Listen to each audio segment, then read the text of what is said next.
Warning, this radio program has been rated R for ridiculous. All listeners must be accompanied by their spirit guides. You're listening to Haunted Voices Radio.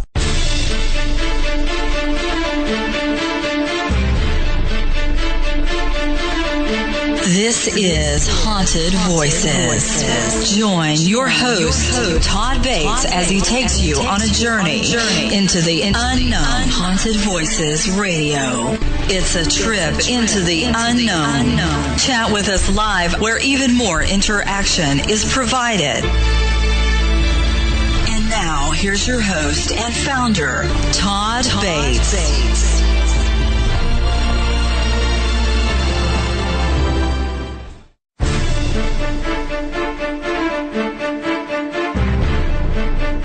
And a good evening, one and all. Holy Mary, Mother of Ghostly Activity. Do we have an amazing show planned for you tonight on this beautiful April the 10th, 2018. Time is flying by. This month is already sweeping by here. It's insane. It's insane. But those of you that are in chat, congratulations, you made the cut. And those of you that want to get in there, just now tuning in, you can do so right there at letstalkradio.net. That's letstalkradio.net. Sign in through Facebook, Twitter, as a guest. Either way, just get your dairy ears in there. Because we're going to be talking with none other than Martha Decker. She's going to be joining us here. She's been on the show several times in the past. We got a lot of catching up to do with her. And of course, second hour, we've got Linda Hill. We're going to talk about haunting. She lives in a haunted house. But Martha has a story of her own, and she is a force to be reckoned with out there, folks. I'll tell you what.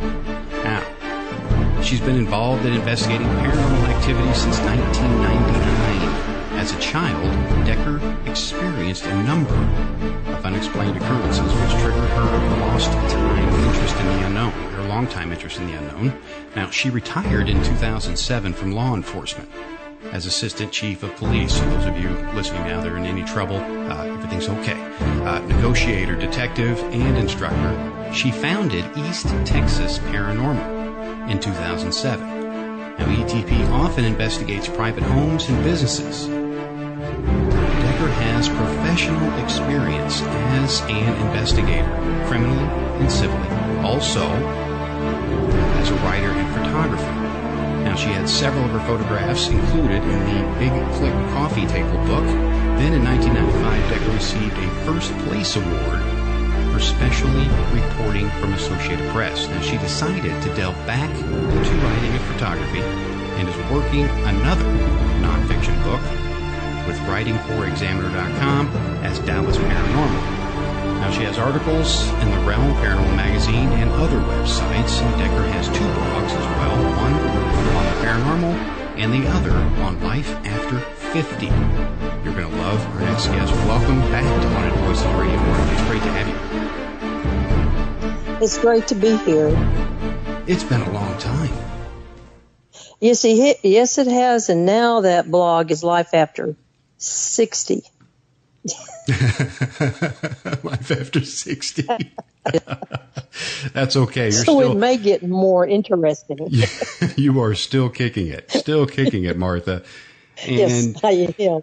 You know, in the past, you and I have talked about so many different things, and we're going to get into this tonight as well, about your investigation experience, your protocols, your methods, and how law enforcement helped you with those methods. So many things for you and I to discuss. But everyone has that particular ghost story. What's yours? Oh, I have no idea.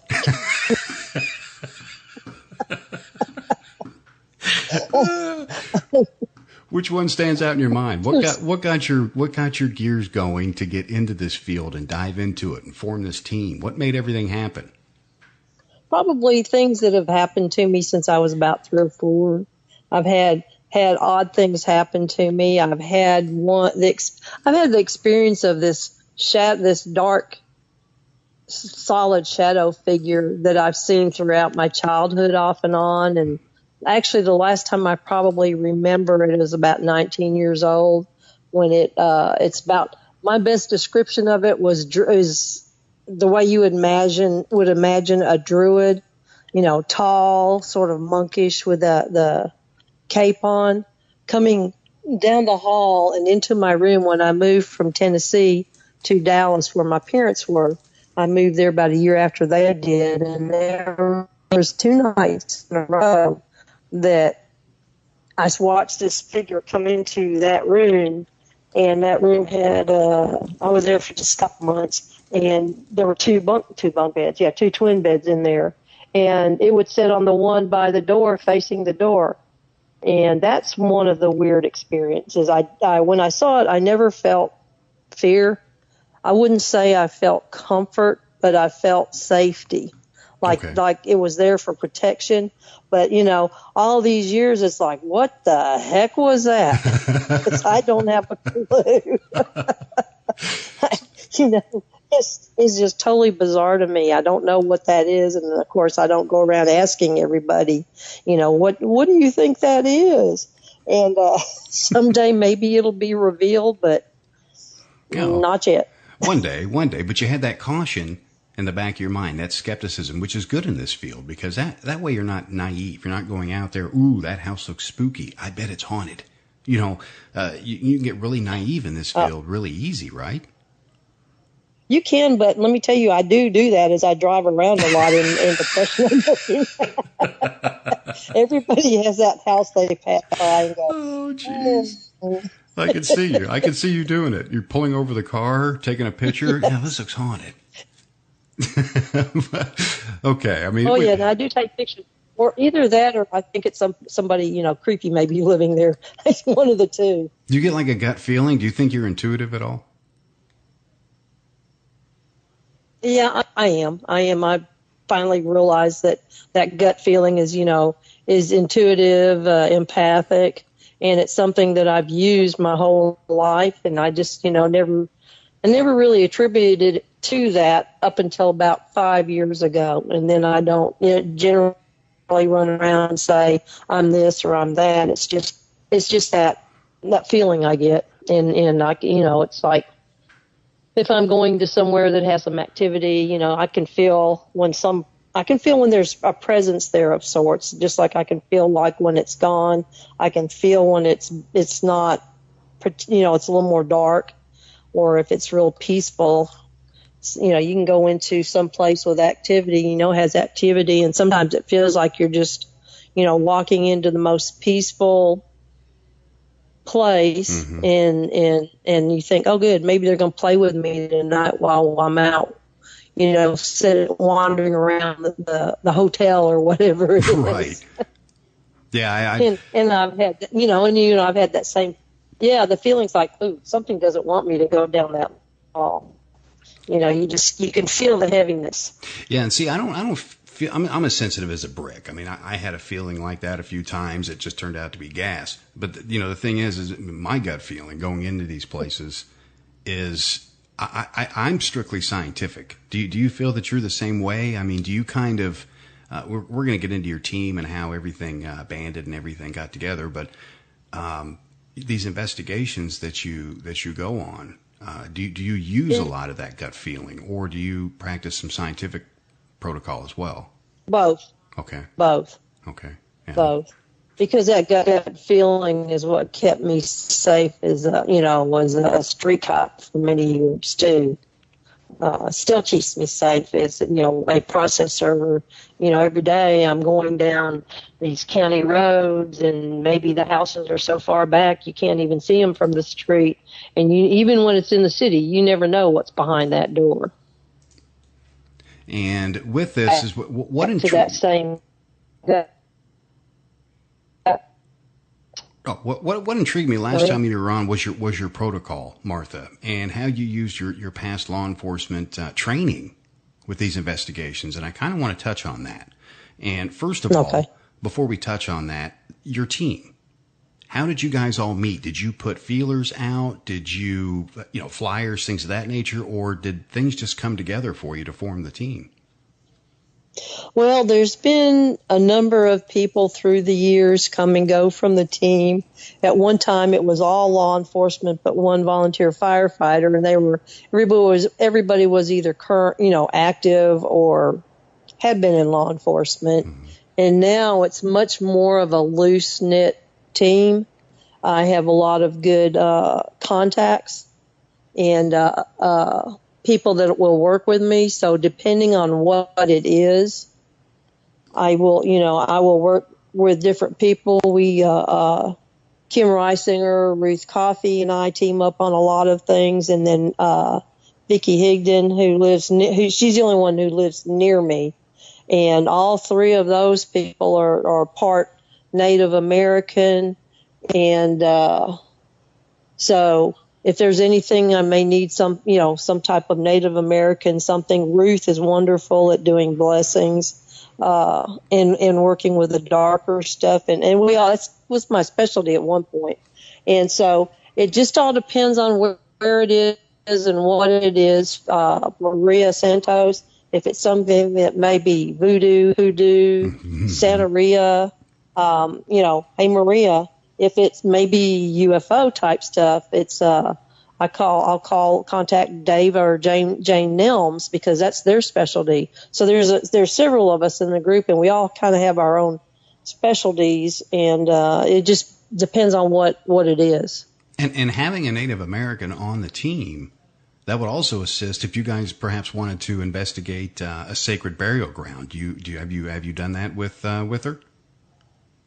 No, we haven't done that yet, but we've gone out into some different areas. And I have property up in far northeast Texas that, the Caddo Indians thousands of years ago were all around this part of Texas. And there's Caddo Indian burial grounds, state park. But I think there may be some out on the property I have, about 100 miles from where I live. And eventually, we're going to get out there eventually and see what we can find out there and just kind of investigate on my property. Okay. Yeah, because there's, with that, having a Native American on the team, it is an asset in many ways because they have different beliefs, different cultures than what most of us do, and those can really help during an investigation. And you getting the team formed and getting out there, let's get into some protocol here, Martha. This is what blew me away every time you and I talk. The way you practice it's impeccable. It's amazing what you do out there. So you have the team together, and let's say you get a call. It's a private residence, and they're saying that they have some poltergeist activity. Some things are being thrown at them. They're finding keys and objects missing, toothpicks in the ice cube trays, things of that nature. That's my house. Oh,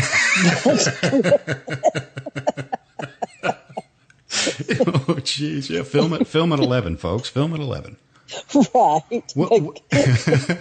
What would be your protocol from an investigative background that you have?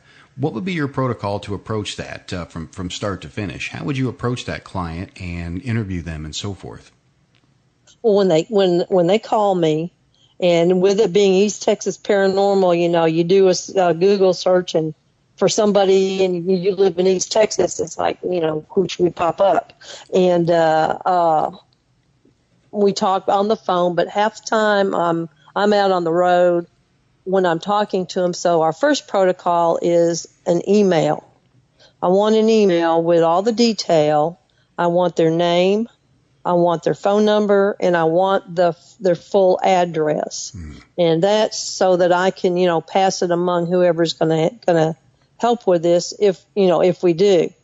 And if they don't send the email, I may send them something, or however they contacted me, I may send them one like, hey, were you going to? Because almost everybody, it sounds like it's really bad when they call.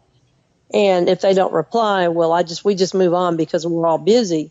But if we do get the email, it gets sent to whoever is going to assist me on that.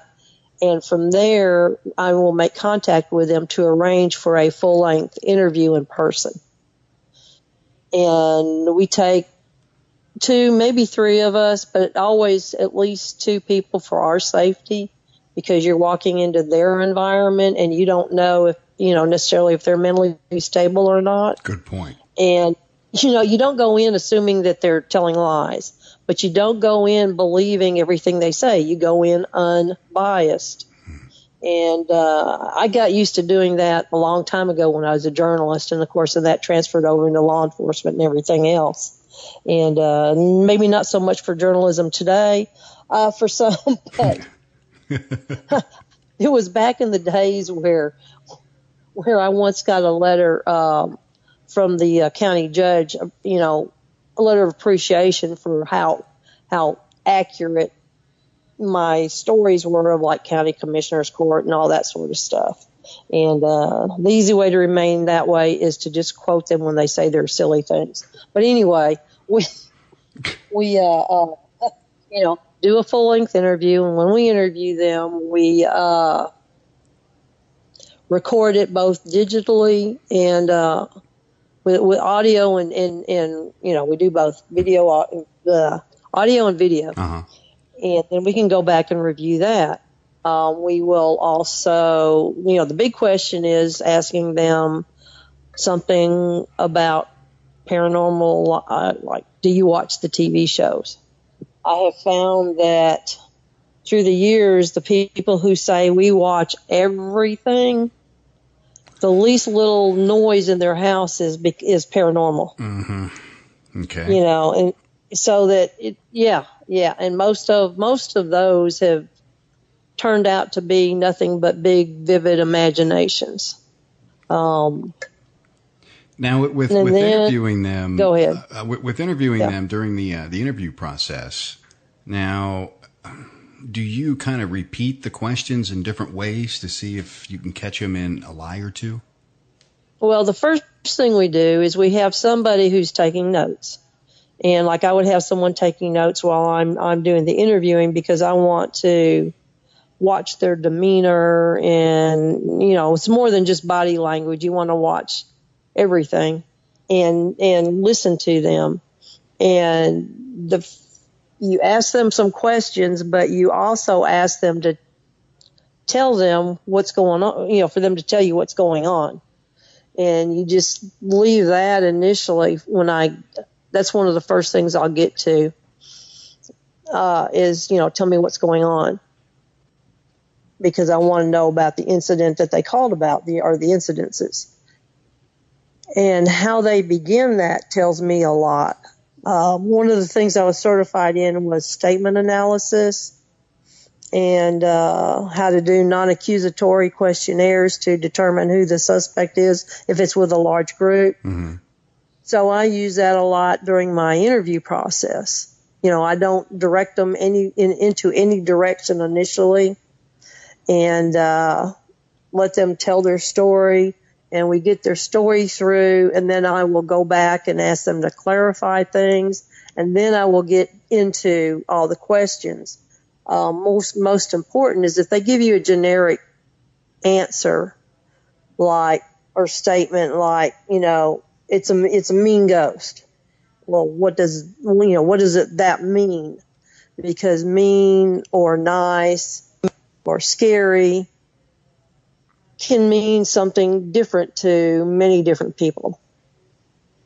You know, like I had a lady call with a criminal mischief, and she was in her mid to late 80s. And when I asked her to describe the people, because she saw the two guys, she says, oh, you know, it was a couple of young guys. Well, in my mind, when I'm in my 40s, probably when she said this, I'm thinking, you know, late teens, early 20s. So I asked her, you know, about what age. Mm-hmm. Her young age is they're like in their 50s. Well, she says, I'm 85. You know, they're youngsters to me.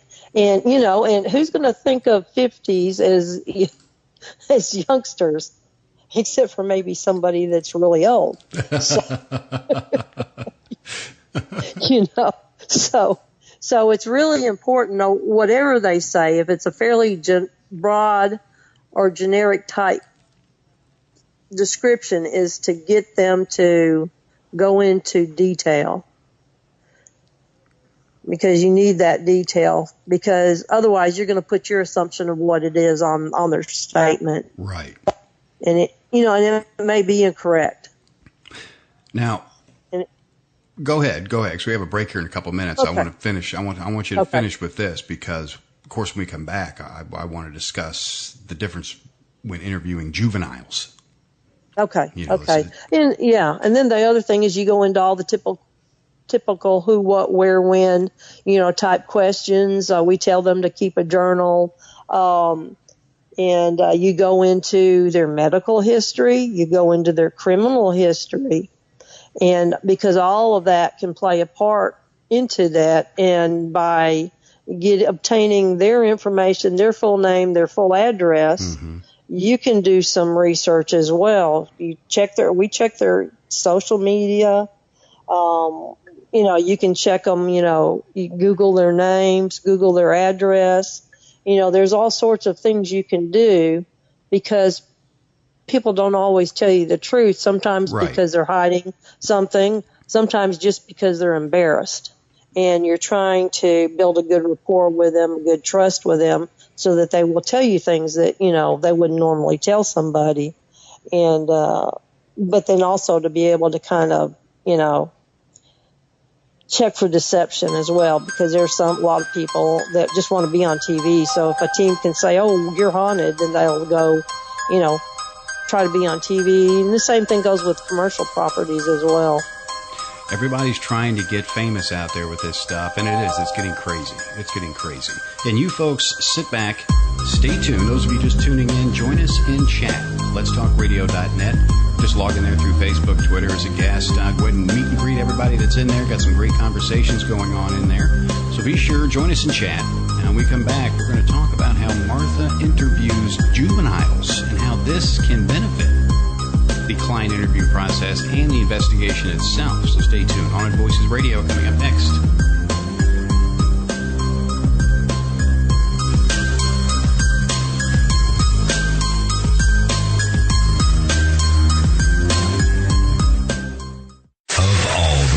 Stations in the world. We're one of them. WGOG Digital Broadcasting. Let's talk. Coming soon with your support. Preacher 6 is a small-town preacher that is summoned to the big city where he ends up fighting evil in a literal sense. The characters that he meets along the journey are something special and unique. They could all have their own films made about them. If you like original content that is driven by action and amazing writing, you must support the film Preacher 6. No remakes, redos, sequels, or do-overs for us.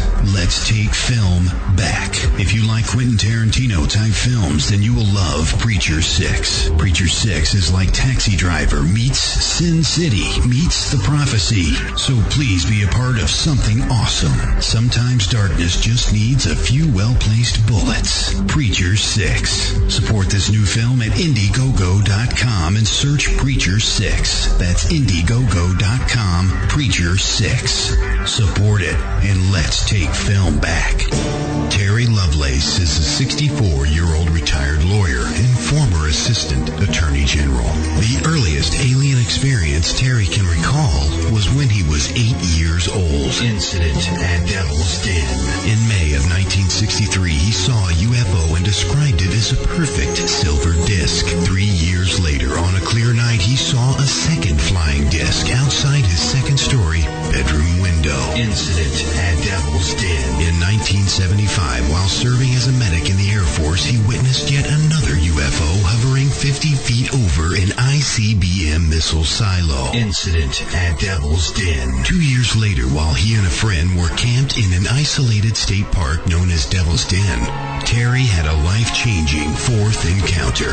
Not only did Terry and a friend witness an estimated 5-story high UFO, but this fourth encounter would be an epic, life-altering event. Incident at Devil's Den by Terry Lovelace. Digital download or paperback now available on Amazon.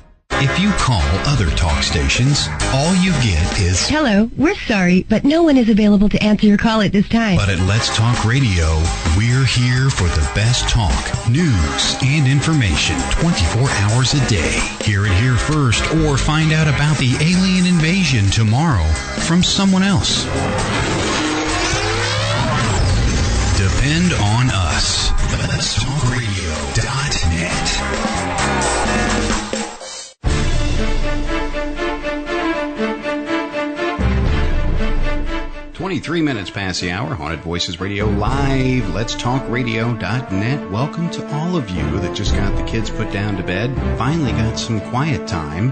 Join us in chat. We're going to be having a book giveaway here this segment, so you definitely want to be in the chat room. And you can do so at Let'sTalkRadio.net. Right down there in the lower right corner, you will see where it says live chat.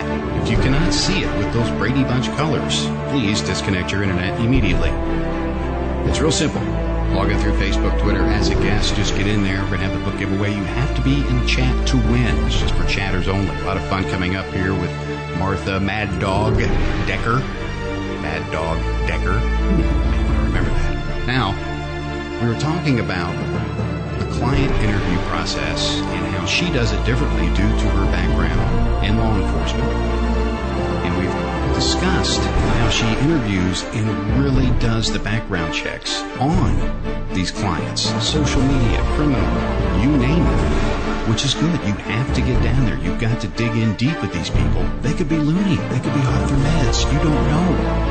So you've got to play it safe out there. You're going into somebody else's realm here.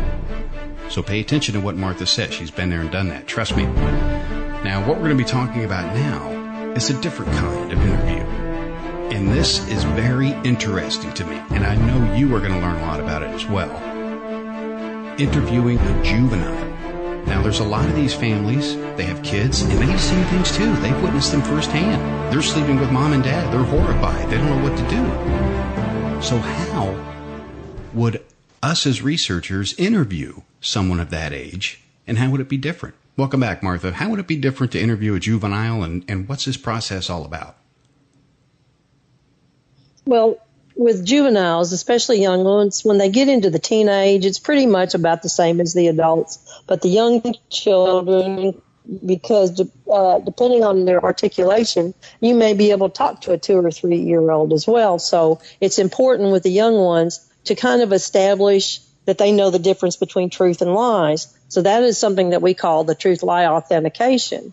And you do that by building some rapport with the kids. You ask them if they know what the difference is, because I've had kids that are like 6, 7 years old, and they don't know what the difference is. Mm-hmm. So if they don't know, that's you can quickly teach them the difference. You can look at the shirt they're wearing, and after you've established that they know colors, if they don't know colors, then you could use like a piece of furniture. But say with colors, you say they have a green shirt on, you'd say, well, are you wearing, what if I said you were wearing a purple shirt? Would that be true, or would that be a lie? Mm. And then will say, well, that would be a lie. And then you go, so if I said it's, I forget what color I said, so we'll say it's a green shirt. So then I say, well, if I say it's a green shirt, is that a truth or is that a lie? And they go, that's true. And then it'd be like, well, why is it true? It said, because it is a green shirt. And you can do several things like that to make them understand. And they want to please. So you want to make sure that they know it's okay to tell you that they don't know something. You ask them open-ended questions. You don't want to ask them a closed-ended, like yes, no, initially, because they're gonna make up something if they have to. And the whole point is to try to make them understand that they can just tell you they don't know something, and that they're not in trouble if they seem a little scared. It doesn't hurt to ask them if they know why you're there. You just say, well, do you know why we're here today? And that's an open-ended question. And so they'll tell you, and you can ask them, well, did anybody, if they say, well, my mom told me you were coming, and then you ask them, well, what did she say? Because we all know there have been kids in the news famously through the years for big acts of deception, like, blowing away in a balloon, for example. Yeah. I can't think of that kid's name from years ago, but so what happens? So they'll do things through the, after 20 some odd years of watching forensic interviews at the child advocacy centers. Parents have given them money. They hardly ever say they said, to tell the truth. A lot of times they'll be there with like dollar bills in their hands, but it's like before they start their interview, well, where'd that come from? Oh, mom gave that to me to whatever. So, you want to kind of ferret all that out. And when you get to the interview process about what's going on, a good question to use, that a lot of these are the forensic interview questions, but they can be applied to the paranormal interview. For example, you can ask them, who lives in the house? And they may name off the people who live in the house, but they could quite possibly name off somebody or some being that, doesn't really live there. Right. So that's a good way to, find out something. And then when you want to know, like, what's going on possibly with somebody they named, you go through, well, okay, you named your mother, your father, and and you establish, well, who is this? That's my brother. Who is that? My sister. Well, who is that? And then they'll tell you who that person is that's not actually living there. You can ask them questions like, oh, what is your most favorite thing? And you adjust how you ask that according to age. Like, what's your most favorite thing about your mother? These are questions I used to ask the kids when I was trying to find out about, any kind of abuse that had occurred. Then I would ask, well, what's your least favorite? Because they don't want to, say anything, bad about a parent. You're getting into that loyalty and everything, and you want them to tell you. And when you say it in a way such as that, they don't feel like they're betraying anybody.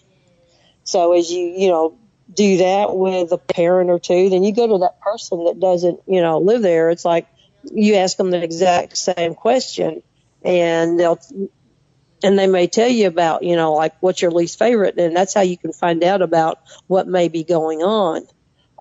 You can also ask them if there is anybody who makes them feel unsafe, uncomfortable, or is there somebody they're afraid of? And,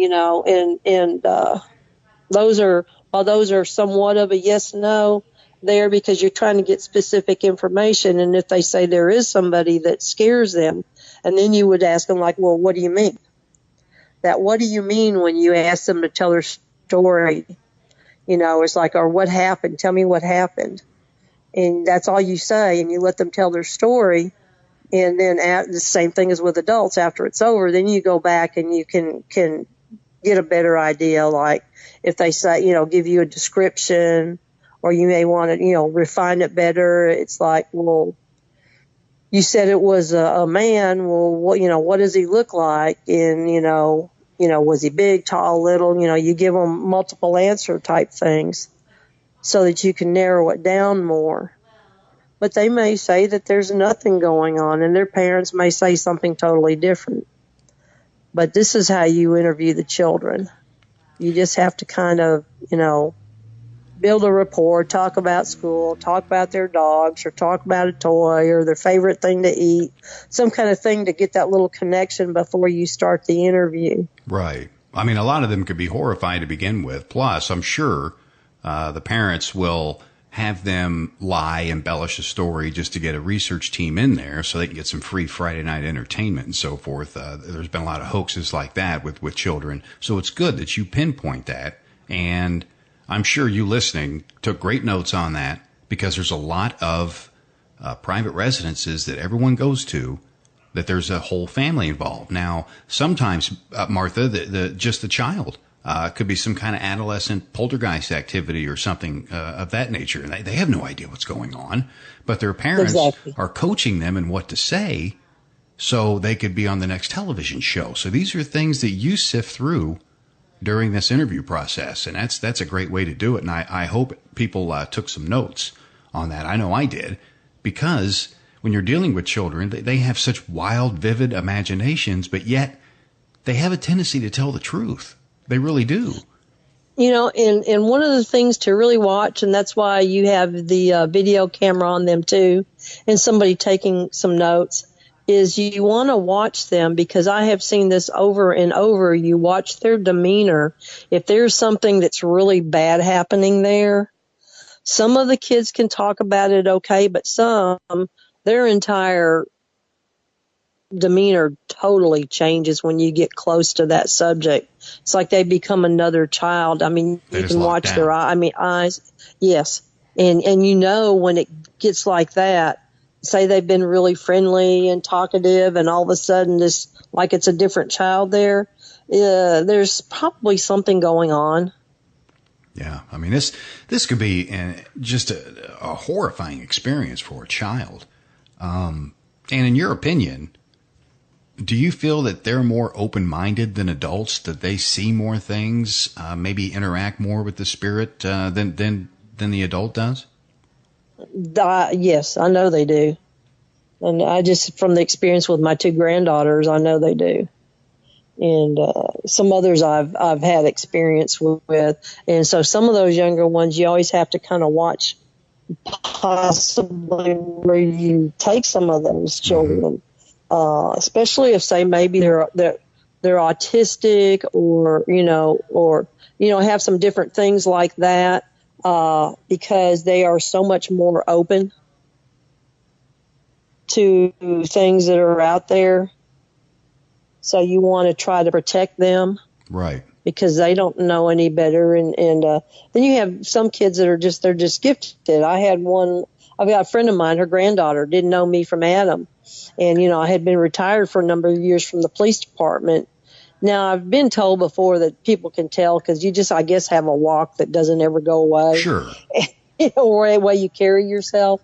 But she looks up at me with her eyes and her big glasses, and she goes, "You're a cop." Just they clam up. The fuzz is here. Doesn't know me from anybody. You're the fuzz. Exactly. It's like, well, yeah, I used to be, and it hadn't been that many years since I had retired from that. I can hear him now. Hey, Frank, go do the you-know-what. We got the fuzz here. We've got a quick question here from chat for you, Martha. Boris is asking, when you catch a client lying about or even faking an occurrence, would you say that this always proves the whole case as a hoax? Or could the liar only be desperate for help? Could he or she feel the need to give the audience what they expect while real phenomena stays away for some time? What do you think about that? Well, I think if they're really desperate for help, they're not going to lie. They're going to tell you the truth because they are desperate.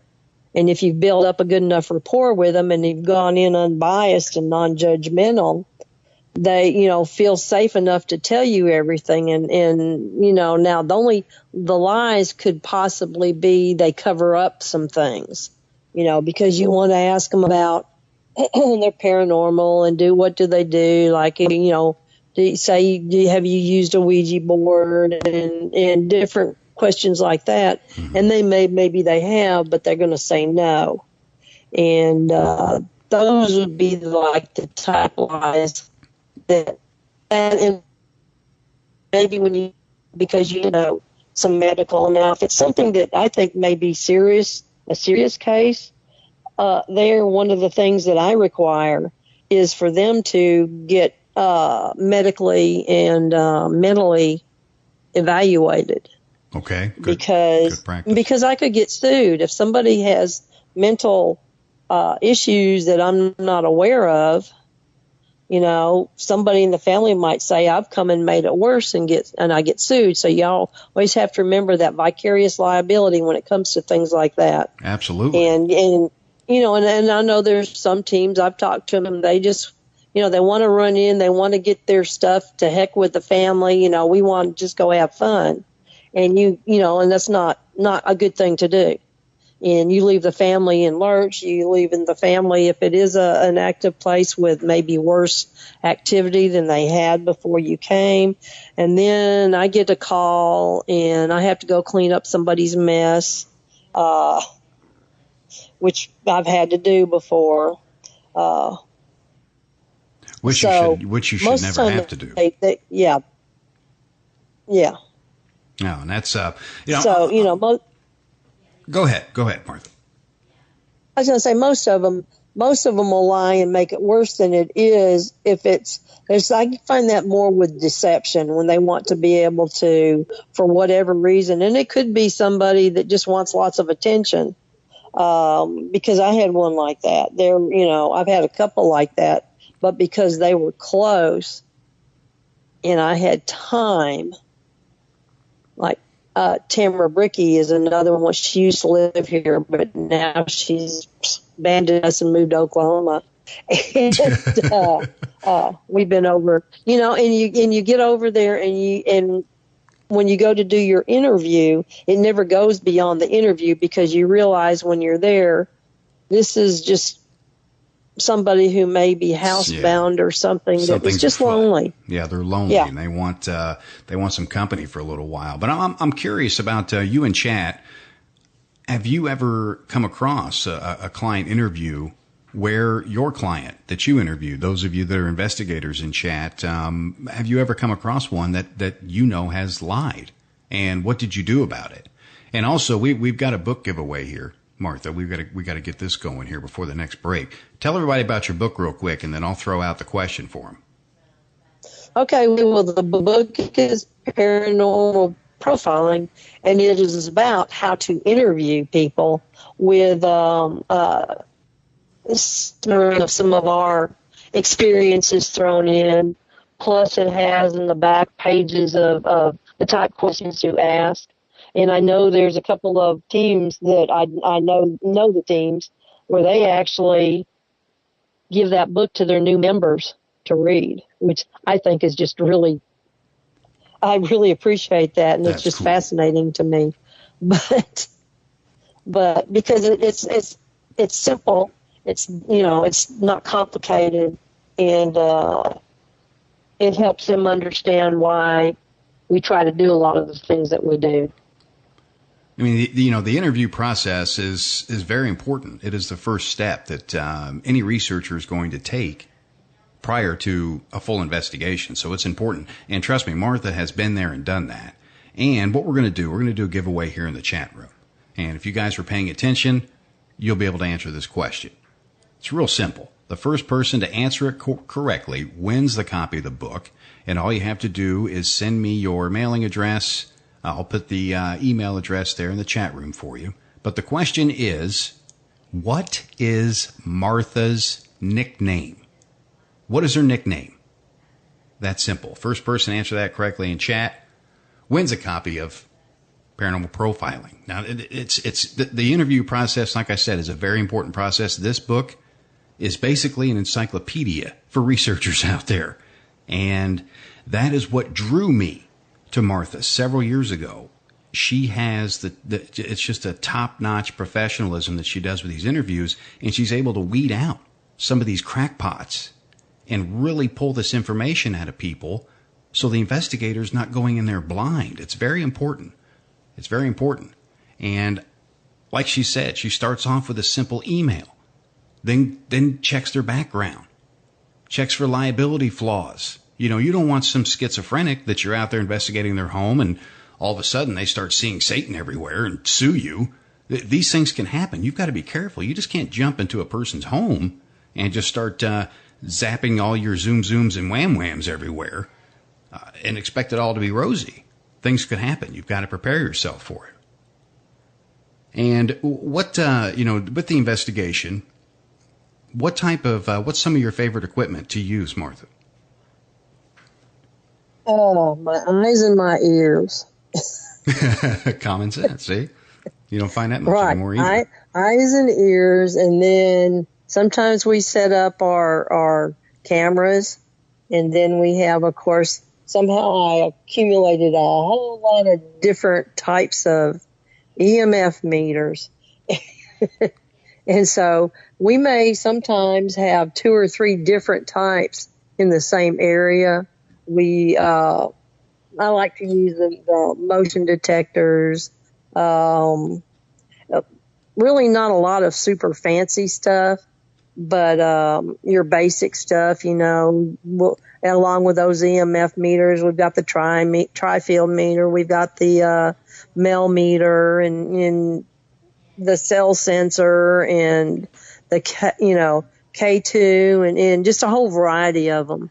And some of them we just kind of use them as tools, not as something to say, yes, this is it. It's like using a portable breath test on the streets with an officer. That's just a tool. The real one is back at the sheriff's department with the breathalyzer. So we use those. The cameras are good. Sometimes I'll use a Polaroid camera. Sometimes I use a regular 35 millimeter. Good. Not just digital. We may use an old timey cassette recorder besides a digital recorder. I used to get a lot of things many, many years ago with just my old Sony 8 millimeter camera. And it's amazing the stuff I used to get at one particular place. I get things every time I went. And so sometimes I go back to the old basics. It just depends on where we are. Sometimes we set the cameras up. Sometimes we don't. And can't set them up if we're going to be outside because we need electricity for that. And it seems like you have your ducks in a row for false positives and things. You're using both film and digital. I love that. Analog and digital both in perfect harmony. They really do work well together. And congratulations to Brenda in chat. She won a copy of Martha's book. You guys stay tuned. We come back. We're going to talk more about some equipment and how Martha does the reveal. Does she just leave the client high and dry, say, hey, thanks for the evidence, got to go? Or does she do something different? All that's coming up next. Haunted Voices Radio, letstalkradio.net. Stay tuned.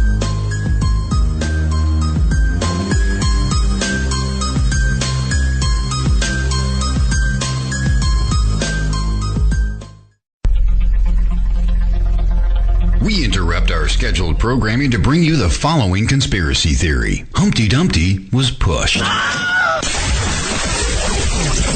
WGOG DB Clearwater. Let's talk. Shopping, dining, beautiful lakes and rivers, and a monster? Welcome to Braxton County, West Virginia. Centrally located, Braxton County, West Virginia is the ideal place to visit. Natural beauty and recreation abound with 2 beautiful lakes for easy kayaking and canoeing, and many hiking trails. Did we mention the Flatwoods Monster? That's right. Visit Braxton County, West Virginia's Flatwoods Monster Museum and not only learn about the Flatwoods Monster, but walk in the same footsteps as the people who witnessed it. Nearly all of our attractions can be found within a few miles of Interstate 79. Visit us online at braxtonwv.org. That's braxtonwv.org. Braxton County, West Virginia. Center yourself here. There are thousands of health and beauty products on the market these days, but how many can you say are truly natural? The name says it all. And Naturally by Darla is here to humbly serve, guide, and help to heal all individuals seeking a more natural way of living. NaturallyByDarla.com provides a wide variety of products and services like essential oils, soaps, balms and salves, powerful mists, and ancient healing techniques. Curious yet? We thought so, and invite you to visit our website, naturallybydarla.com, or call 847-334-1580. That's 847-334-1580. naturallybydarla.com. Humbly serving for over 10 years. Naturally. Real people and not pre-recorded and regurgitated radio. WGOG DB Clearwater. Let's talk.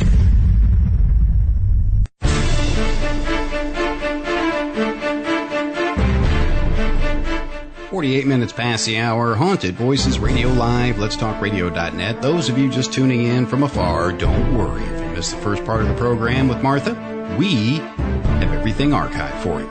About 30 minutes after the live broadcast, we'll get everything submitted to iTunes, iHeartRadio, Google Play, Music, and of course you can listen right there on the website, letstalkradio.net. Just give us some time to button some things up there and we'll have that release for you. Because we understand it's a live broadcast. A lot of you have just busy schedules, things going on. That's why we archive everything for you. And you can listen to all of those archives free of charge. That's just the way it goes. Subscribe for free. We're talking with Martha Mad Dog Decker. And man, does this hour fly by. Congratulations once again to Brenda in chat. She won a copy of Martha's book. And we were talking about equipment before the break. Now, this is the last segment here. It's a short one. So what we're going to do is kind of get into the reveal aspect of the investigation, what Martha does, how she does it different. And, of course, how do you guys do your investigations out there? Let us know in chat. You can log in right there, Facebook, Twitter. Just get in there. Coming up second hour, we've got Linda Hill going to be joining us as well. We're going to be talking some more hauntings, but in her home. That's coming up. And we're going to play some EVP recordings for you at the bottom of the second hour here, so stay tuned. Now, Martha, here we are.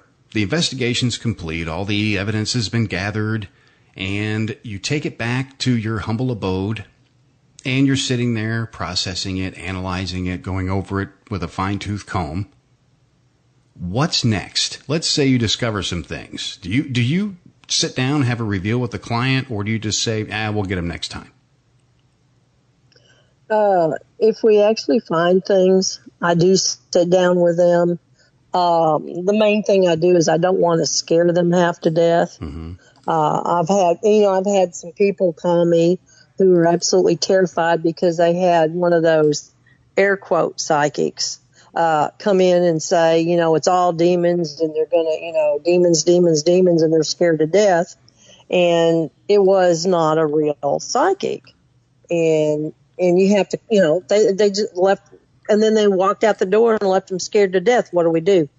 So not only do we go over what we found, if we did find anything, I will give them a copy of what we found. We will also help them, give them like answers, like results, like what can you do, to fix this if we can figure out what it is. Sometimes you have to go there more than once.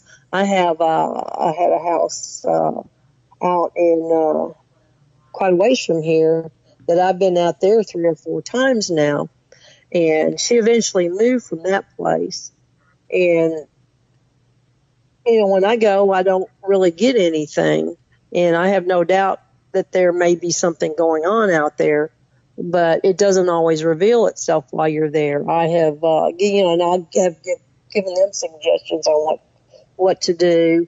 The craziest one I had is our suggestion was for them to stop fighting in the house. A couple, they were fighting, and as they were fighting, they were actually building the negative energy in the house. And so it's like, what's going on, stop fighting. You want to save your marriage, go to marriage counseling. Don't fight in this house, and go see a marriage counselor.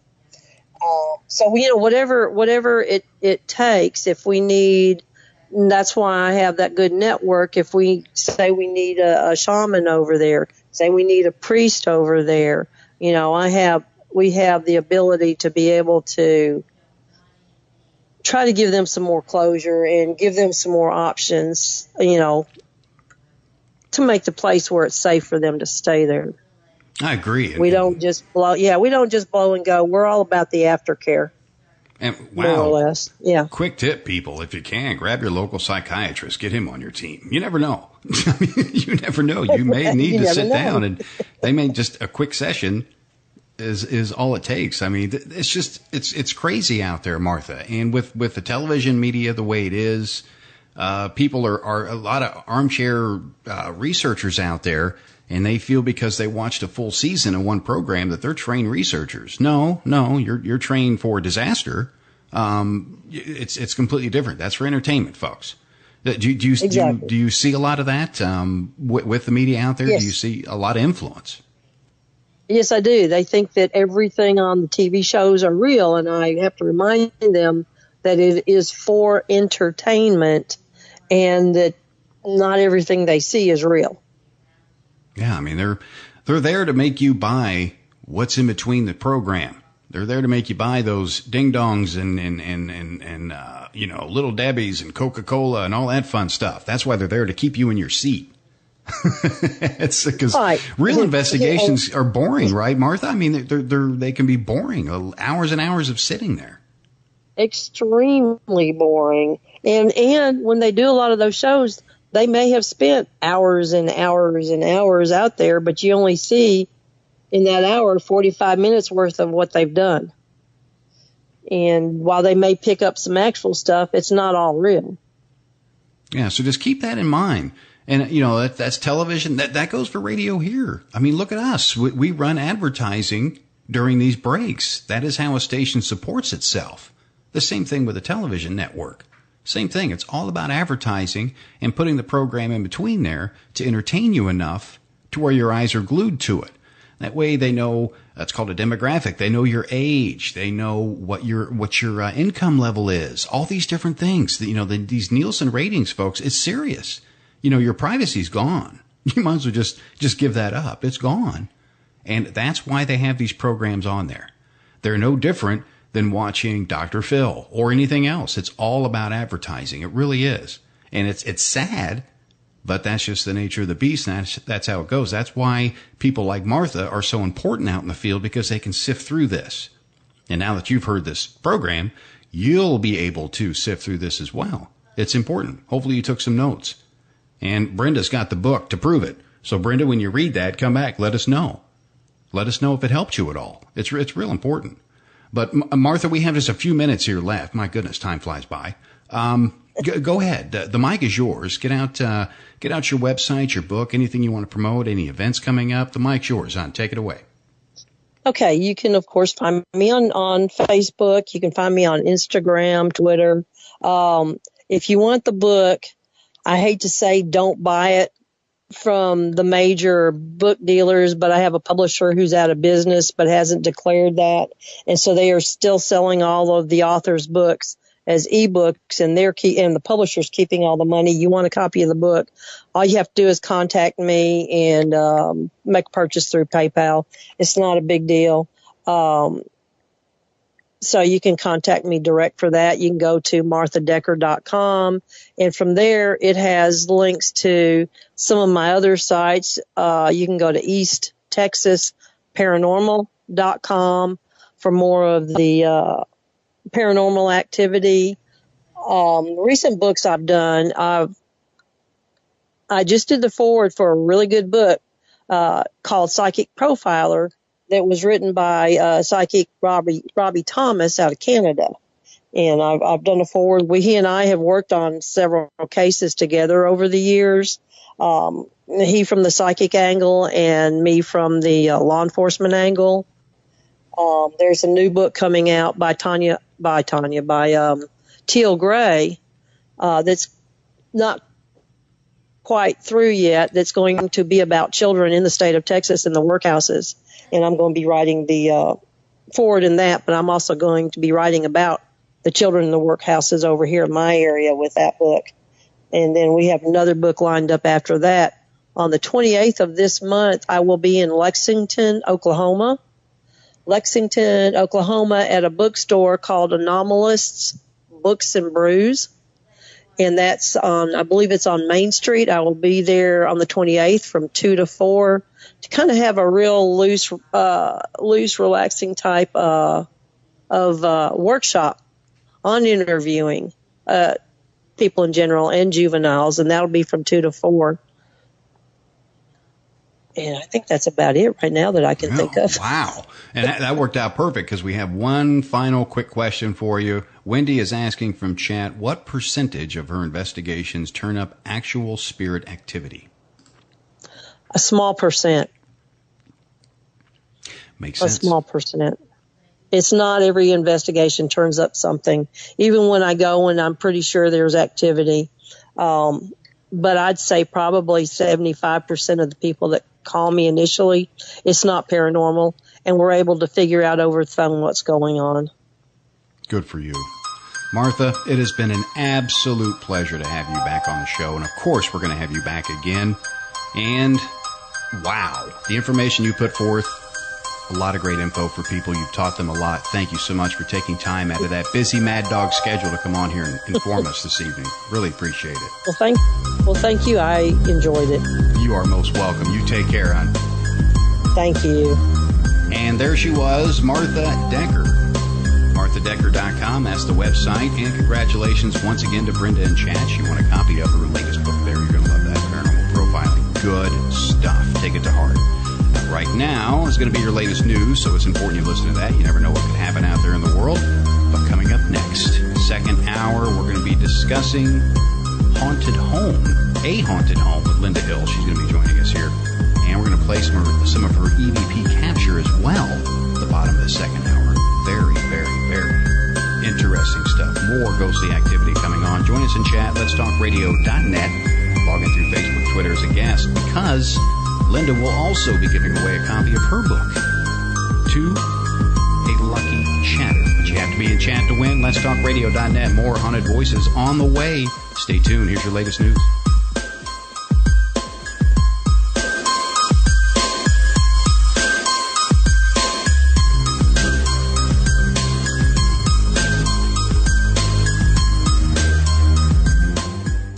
In a world of many voices, there's just one that needs to be heard. Yours. Join the conversation at letstalkradio.net.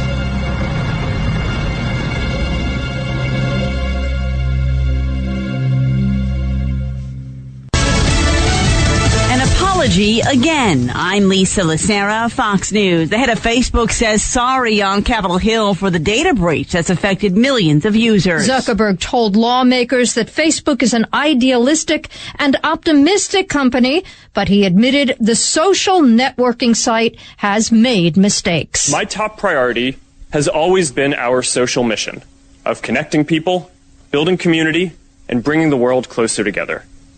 Advertisers and developers will never take priority over that as long as I'm running Facebook. It is possible that Facebook could face record fines for the data of 87 million users being compromised. Fox's Carol Zimmer. Mark Zuckerberg will appear before a House panel tomorrow.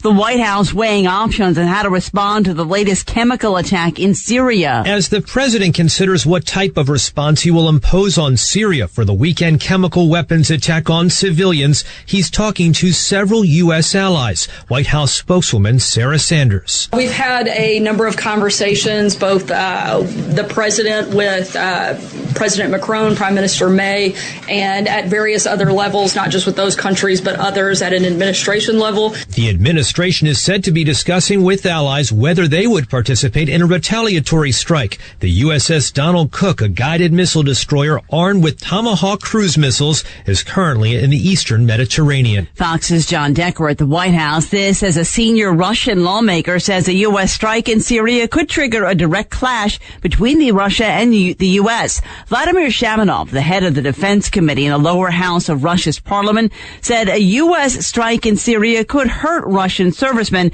and trigger Russian retaliation. Fox News, fair and balanced.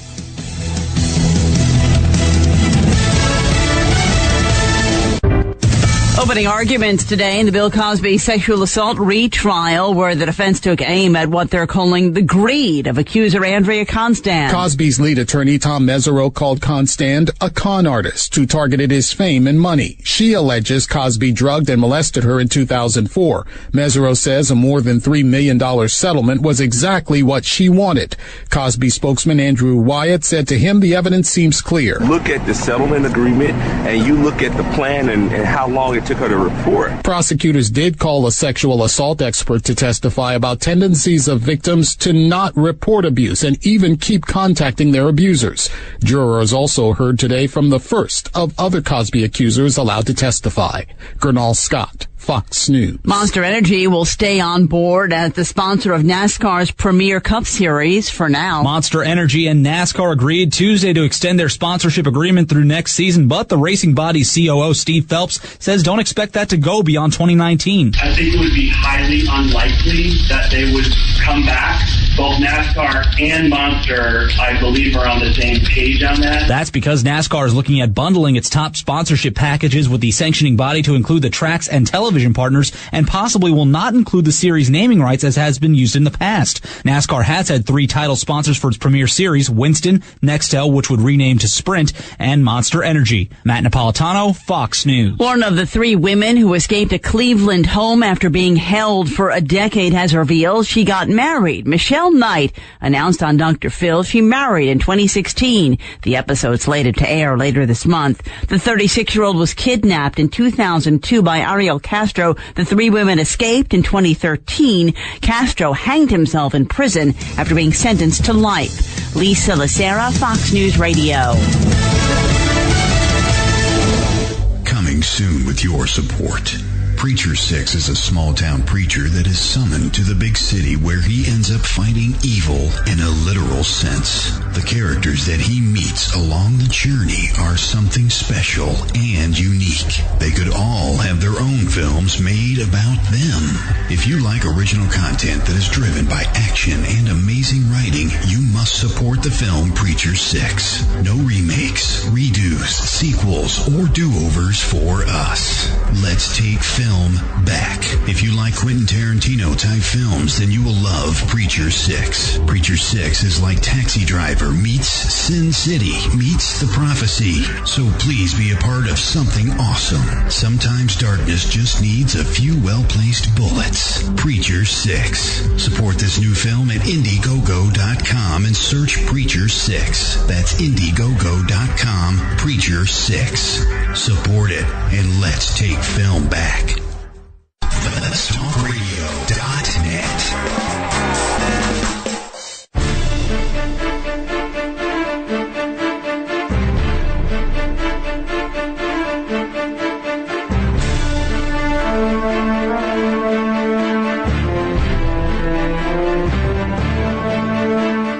Top of the hour, Haunted Voices Radio Live, Let'sTalkRadio.net. Those of you just joining us, welcome to the second hour. And if you missed the first part of the show, don't worry.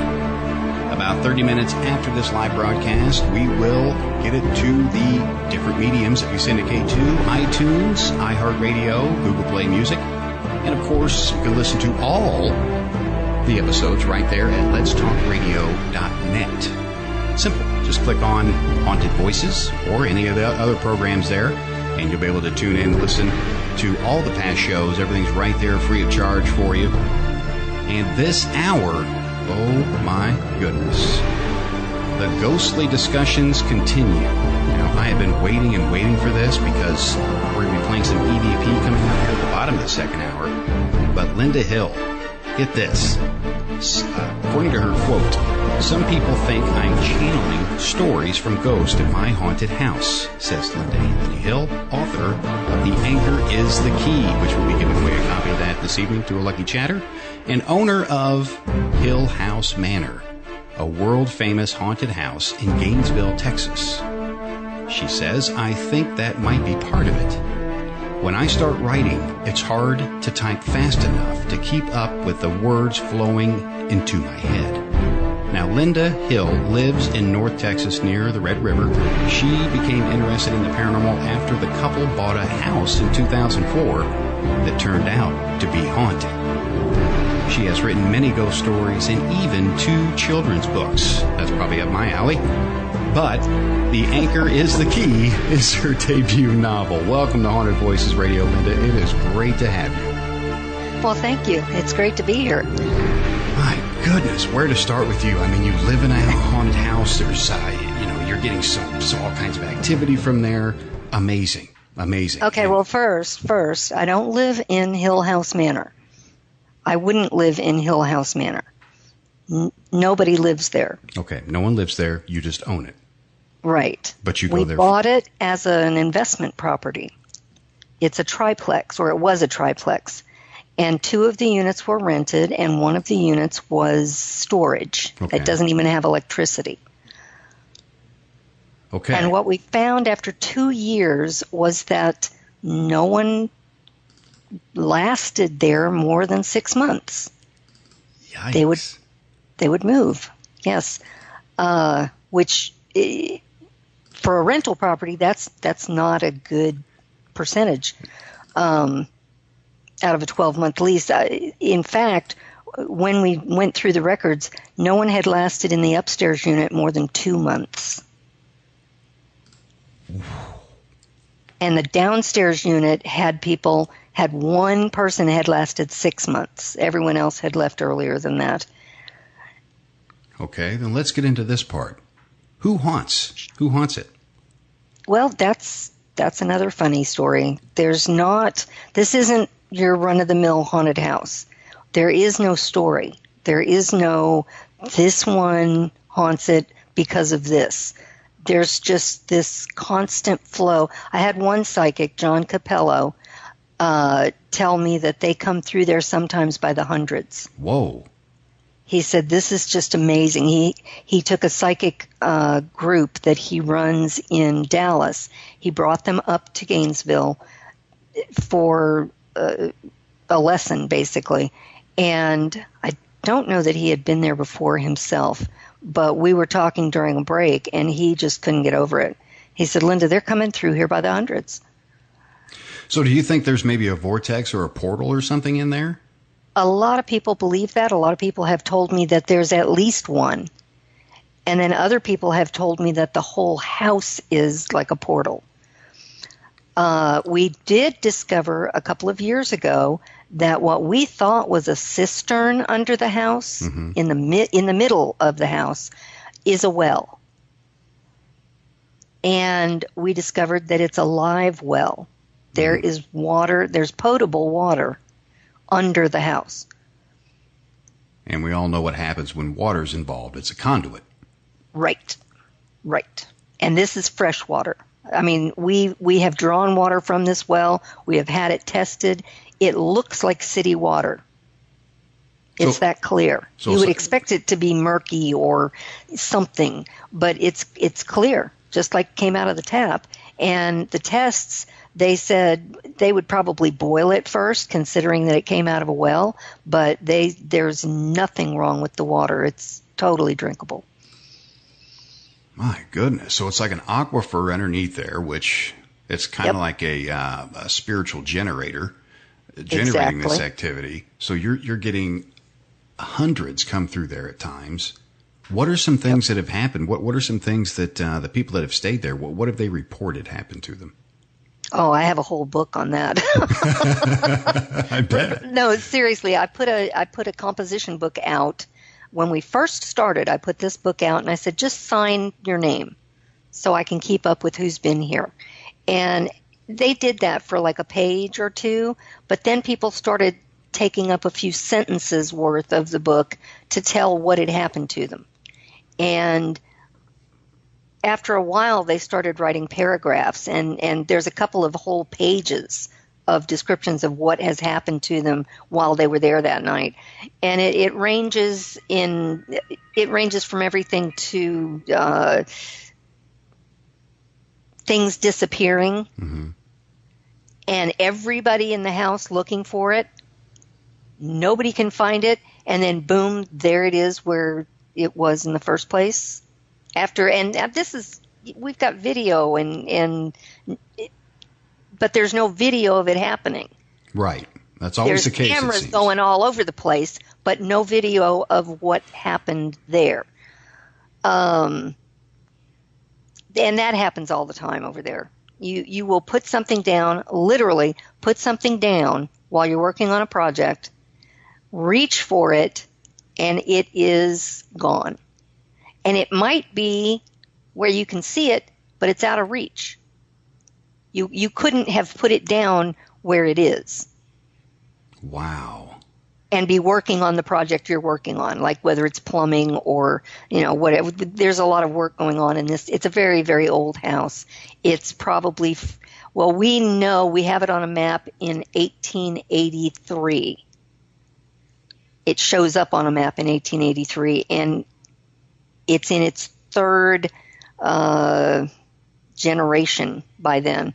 It started as a one-room house. Instead of adding on to it, they brought in another one-room house and joined the two together. So we have two histories going on there. Then they added a third room, and that was the point at which they put it on this map. So when I say 1883, you have to go back a few years before that. It was probably one of the original houses in the county, because this county was formed in 1858, I believe. Well, 1842, it was actually declared a county, but it didn't have a courthouse and everything until like 1858. So you're dealing with some massive activity here. You have activity tied to the land, not to mention the homes that were brought in. Right. Coming to there. Is there a mixture of intelligent activity and residual activity, or is it more one than the other? It's more intelligent than residual. I can see that. In fact, there's very little residual. Most of it's intelligent. They'll communicate with you. They'll come up and sit on your lap or grab you by the arm. But there have been a few people get scratched. In fact, we had a woman in the last few months that she had gotten scratched twice during the evening, and she'd had enough. She said, I'm leaving. I'm going home. She's gone. And she was wearing boots. I mean, this is Texas. She was wearing boots that came up to her knees. And as she was leaving, she felt something under the boot on her leg. So she stopped and pulled off the boot, and she had been scratched. Ooh. Right. Now, I mean, has anything malevolent ever happened in there? Was there any murders or suicides or bad relationships, something that you're aware of that happened? Well, the house is over 150 years old, so it's possible. It's possible. There is a legend that says it was a speakeasy during Prohibition. Ah. And so it's entirely possible that quite a few things happened in the house. My goodness. That were unsavory. I can't even imagine. I mean, as far as teams, do you let them in there to investigate? How many have been through there? Hundreds. Now, do you find that when they go in there and do the full investigation, does the activity increase at all? Sometimes. I do believe that the activity has increased over the years because people come looking for this. They get more of it. There will be the occasional evening where nothing happens. Nothing more than maybe getting an EVP. And then there's other nights and days when things will happen just boom, boom, boom, boom, boom. I think I just listened to your interview with Martha. Mm-hmm. And Martha has her investigation style, which is doesn't get much better than Martha. And then there are others that come in with a completely different attitude from that. There's probably a higher percentage of less professional teams. I've had teams that would call me a week or two in advance and do the interview that Martha's talking about doing, but do it over the phone because they're coming in from, 5 or 6 hours away. Right. I will tell them, you're not coming to confirm that it's haunted. You're coming for your own reasons. Mm-hmm. Because we know there's activity here. Yeah, there's whether nothing to you prove. get any or not, we know it's active. And they will still say, well, I have to do this interview and I have to do, we have to do it by the book. So there are teams out there like that. Okay. And it sounds like the majority of them are more of a hunter And not a researcher. They're out there for the thrill, maybe enthusiasts. Yes. Out there to get scared or see something, or that they haven't. I see a lot of that. They haven't reached that level of, okay, I see the apparition. Now I want to know why I see it. They haven't crossed that level yet. Okay. And that could create a lot of bad activity in there. I mean, that can really shake the spirits up. It could, but we have a lot of protection in place. Good. We have, how do I call it? We have people watching over the place. We have spirits watching over the place. Guardians. Mm-hmm. Guardians, exactly. And I have one psychic who has told me that I am a guardian. Good. And so I'm guarding them, and they're guarding us and the house, and it all works out. We get very, very little negative activity. The scratches, they don't happen often. Well, I've got a question that just came in from Twitter, at WGOGDB, by the way, folks, if you're listening. They're wanting to know if there's any demons there because of the scratches. You know, somebody told me that if they scratch, it's a demon. Well, who made that rule? Right. I want to meet this person that knows that if it's a scratch, it's a demon. We don't invite demon hunters into the house because I believe in the law of attraction, which states that what you put your focus on is what you get. So if you go looking for demons, you're going to find them. So we don't go looking for demons. We go looking for spirits that want to communicate. Granted, some of them have a sense of humor, and some of them have a spiteful sense of humor. Yeah, some of them are a little cranky. They're just a little cranky. And more of that, we come back. We're just scratching the surface on this, folks. No pun intended there. No pun intended. Join us in chat. Let'sTalkRadio.net. Log in through Facebook, Twitter. Just get in there. If you have any questions, post them in all capital letters. We'll get those over to Linda as well. You guys are doing fantastic. We got more great stuff on the way. Some EVP coming up this segment as well. More with Linda Hill when we come back. Stay tuned. Haunted Voices Radio.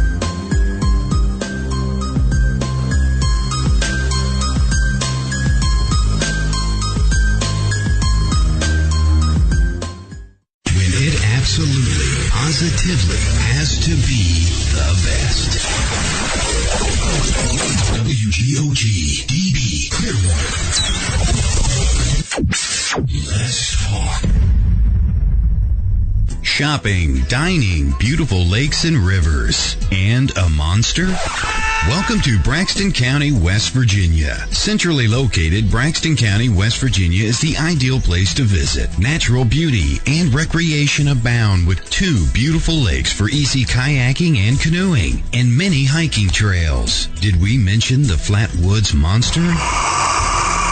That's right. Visit Braxton County, West Virginia's Flatwoods Monster Museum. And not only learn about the Flatwoods Monster, but walk in the same footsteps as the people who witnessed it. Nearly all of our attractions can be found within a few miles of Interstate 79. Visit us online at braxtonwv.org. That's braxtonwv.org. Braxton County, West Virginia. Center yourself here. Coming soon with your support. Preacher 6 is a small-town preacher that is summoned to the big city where he ends up fighting evil in a literal sense. The characters that he meets along the journey are something special and unique. They could all have their own films made about them. If you like original content that is driven by action and amazing writing, you must support the film Preacher 6. No remakes, redos, sequels, revivals or do-overs for us. Let's take film back. If you like Quentin Tarantino-type films, then you will love Preacher 6. Preacher 6 is like Taxi Driver meets Sin City meets The Prophecy. So please be a part of something awesome. Sometimes darkness just needs a few well-placed bullets. Preacher 6. Support this new film at Indiegogo.com and search Preacher 6. That's Indiegogo.com, Preacher 6. Support it, and let's take film back. Terry Lovelace is a 64-year-old retired lawyer and former assistant attorney general. The earliest alien experience Terry can recall was when he was 8 years old. Incident at Devil's Den. In May of 1963, he saw a UFO and described it as a perfect silver disc. 3 years later, on a clear night, he saw a second flying disc outside his second-story bedroom window. Incident at Devil's Den. In 1975, while serving as a medic in the Air Force, he witnessed yet another UFO hovering 50 feet over an ICBM missile silo. Incident at Devil's Den. 2 years later, while he and a friend were camped in an isolated state park known as Devil's Den, Terry had a life-changing fourth encounter.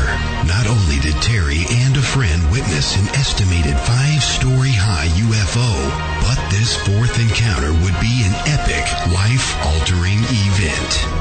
Incident at Devil's Den by Terry Lovelace. Digital download or paperback now available on Amazon. Let's Talk Radio would like to remind you that if at first you don't succeed, I got it. Don't try skydiving. WGOG DB Clearwater.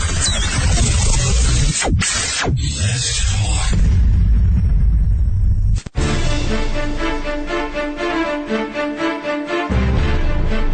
24 minutes past the hour. Of course, you are tuned in to Haunted Voices Radio Live. Those of you just joining us from abroad, I see you trickling in here. Welcome, welcome, welcome. We're talking with Linda Hill. And this home, this building, and everything that's been through it is amazing. I can only imagine how thick the tension may get in there at times when you have botched research teams going in there. Those thinking, okay, I've got a brand new polo shirt, I know how to do this. No, not the case. Not the case, folks. Now, you have to have some experience when you're going into any of these areas. Private investigations, businesses. Don't just, and we touch on that first hour, don't just go by what you see on television, folks. It can really get you hurt. And most of all, it can hurt your client that you're doing this for. You can scar them for life. So just be aware of that. But we're discussing the different types of hauntings in there, things that have happened, people that have left early, this, hey, I'm out of here, this is going on. They've been scratched, touched, and all kinds of things in this home. So it's definitely an active area. I think that has been proven a couple times over. Now, what we have here, Linda, we have some actual recordings. Now, this is from the home, right? The manor? Yes, it is. Okay. They're each of the recordings is by someone different. I don't do any investigating whatsoever. I didn't know there was such a thing as paranormal before we bought this house. Oh. I don't even like scary movies, and I don't watch any of the programs on TV about ghost hunting because it scares me. Yeah, I can definitely understand. I can understand. But, you know, when you're presented with a haunted house, you just have to make do with, you know, what you have. Anyway, these were all recorded by different teams at different times. And I cannot tell you right now exactly when each one was recorded. Oh, that's perfectly fine. Yeah, that's perfectly fine. We're going to cover these, and of course she's going to explain them the best she can. And also pay attention, because this segment we're also going to be giving away a copy of her book. Now, those of you that are in chat will stay there, because that's where we're going to be having the contest here. She's going to be giving away a copy of The Anchor is the Key. This is a print copy, so pay attention to what's being said, and then the contest will commence there in the chat room. And those of you just tuning in, wanting to get into chat, just go to letstalkradio.net and just click on the live chat button. You'll get right in there, no problem. Now, this first one we have here, Linda, it's called Come Here, Come Now. You want to explain this one? Well, that's what we hear. A lot of the EVPs at Hill House sound like someone is holding the microphone and whispering into it. Okay. That's how close it sounds. And that's the way this one is. And it's someone is talking, and then they're almost finished talking, and you hear, "Come here." And then there's a stretch of silence, and then you hear a whispered "now." And someone starts talking again. So you really have to listen, because they're talking on top of each other. Okay. And what we're going to do is the traditional 3 times here. We're going to play this 3 times here for you. Now, this is going to be in the auxiliary deck, so it will be a little bit louder for you folks. Don't worry, it's not going to blow your eardrums out. But it is a little bit louder. That way you're able to hear the capture. So here it is.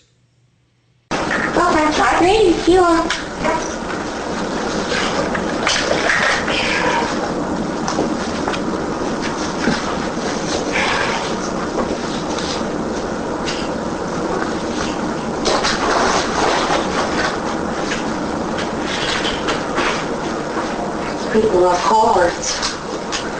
What was that? What? I feel like someone just opened the door or something. It was nothing. Okay, I'm ready. You are.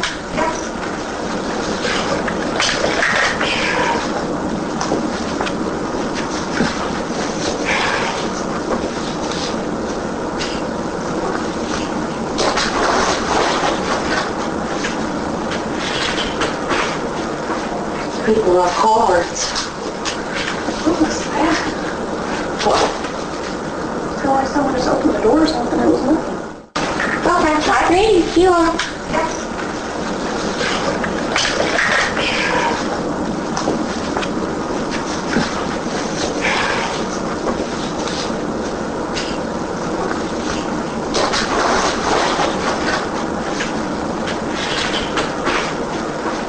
People love cards. That is a great capture. I thought so. This is, you can hear the frustration in that spirit's voice. It just drags. Now, it just drags on. I wouldn't say it's malevolent. It's just maybe very persistent. Yes. Yes. Wow. Okay, this next one we have queued up here. It's entitled Body Parts. Do you want to explain that one? Wish I could. Okay. I'm trying to remember it, and I don't. That's okay. We can. Maybe it says body parts. I'm not sure. Or maybe it starts naming body. I don't know. Okay. Let's listen and find out. Yep, we'll roll it, and you guys let us know what you think in chat. I don't get it. But then there's also no chimney. You have 2 fireplaces and no chimney. So things have changed a lot over the years.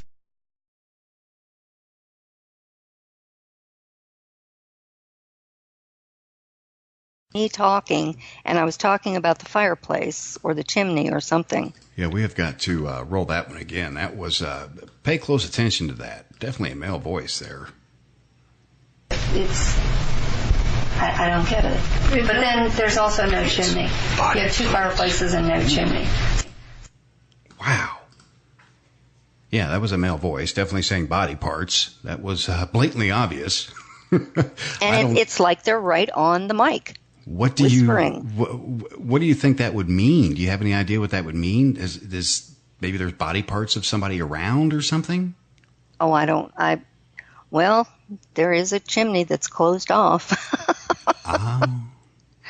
We haven't opened that can of worms yet, and we've been doing this for over 10 years. But there is a fireplace upstairs that is sealed off, and it has a gas pipe coming out, so you would think that they sealed it off and put the gas pipe and put a gas heater there. Mm-hmm. But that's what we assumed. So we bought a gas heater, and there's no way to get to the pipe to attach the gas heater. Oh. It's too far back in the wood to unscrew it and screw on a hose to go to the heater. Which makes it seem a little suspect that it's closed off. But again, that's a can of worms we just haven't wanted to open yet. I can understand. That could be a very wiggly can of worms right there. I completely understand. Right. This next one we have ready here to go in queue is entitled Latch It. Now that one, I'm giving a tour, and part of the tour, and these spirits have heard me give the tour literally hundreds of times. And there's a point where I'm showing off this door that latches itself. If I leave it unlatched, I will come back and it will be latched. So I always tell everyone to leave it unlatched and see if it gets latched during the course of the investigation. And in this one, right before I say it likes it latched, someone whispers, latch it. So that's this one. And I consider this a Class A. Okay, and before we air this one, we have a quick question coming from chat. Brenda's asking, would you consider opening it ever? I don't know. I don't know. Bring Detective Martha along. I know. Martha's been to my house several times. She loves it because she's not having to be the investigator that she usually has to be. She can cut loose and have a little fun in this house, and she does. She comes, from time to time. Anyway, would I open it? I don't know. Yeah, that's one of those things where it could open up way too many things. I mean, yes, it really could. The ceiling or the chimney has fallen in. There is a fireplace below this fireplace that is still a fireplace. I don't even know how that works, except we don't use it. Somebody has used it, and we have never cleaned it out, but it has ashes in it. But what if we did find body parts, I mean bones, then would we have to get the city involved? Yeah, that would reopen a cold case. It'd be a crime scene, and it would be a mess. We try to fly below the radar, Yeah, let them lie. This city doesn't like the idea that it's haunted in the first place. It's not like Jefferson, Texas, where they celebrate it and ask people to come in for ghost tours and ghost hunts, and I mean they love it. They have bed and breakfasts all over town that boast about their haunted rooms and accommodations. But this town, Gainesville, is not as receptive to the idea, and they are every bit as haunted as Jefferson. Wow. I mean, the shops in the downtown, it's an old downtown, and most of the shops have their own spirits. I mean, I've been through the shops myself, and they're there. Anyway. Some things are best left untouched. I think so. Okay. I think so. That being said, let's get to this latch it. Now, we're going to roll this 3 times here, folks. Let us know what you think in chat.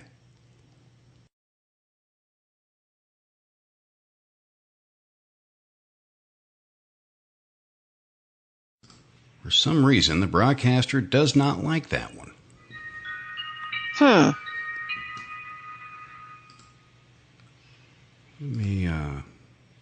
That's too bad, because that's a really good one. Yeah, and normally I have those all set and ready to go. And that one, let me try it somewhere else here. Not all hope is lost. Welcome to live radio. Welcome to live radio. Well, we used to do a live stream on Friday nights at Hill House, and the technical difficulties that we would run into there, if one thing was working, something else wasn't. Constantly, always, there was technical difficulties. We participated in the world's largest ghost hunt last September, which I don't know if you heard about it, but am I on air? Sure. Yeah, we're live. Okay. Okay. This was an effort that teams around the planet participated in, so that some teams were participating at 3 o'clock in the morning and others were participating at 8 o'clock at night, but they were all participating at exactly the same time. Does that make sense? Yes. Okay. They were all participating in this. They were all streaming to a central location, which was then broadcasting it out. And you could go to this location and go to whichever location you wanted to on the website to watch the live stream. And this was planned for months and months in advance, and everything had been worked out. And they had a special streaming service that was donating the time, and it should have worked. But we ran into technical problems. I mean, imagine that. Yeah. Broadcasting from haunted locations around the planet. Mm-hmm. We ran into difficulties almost immediately. And we ended up, at our location, using Facebook. We used Facebook Live. Yeah, whatever it takes. Absolutely. The show must go on. That's right. But we streamed that, and at least we got something done with it. But technical difficulties are just something you put up with at a haunted house or any haunted location. They love to mess with electronics. Or when you're playing with haunted evidence here. Exactly. These things happen. What I'm going to try and do, I'm going to try and run this manually through the broadcaster here, folks. Let's see if this works. Now, again, this is the EVP entitled Latch It. And no, it did not like it. Don't know why. Okay. But we do have another one we can try here. It's entitled Male Scream. Let's give this a shot. Okay.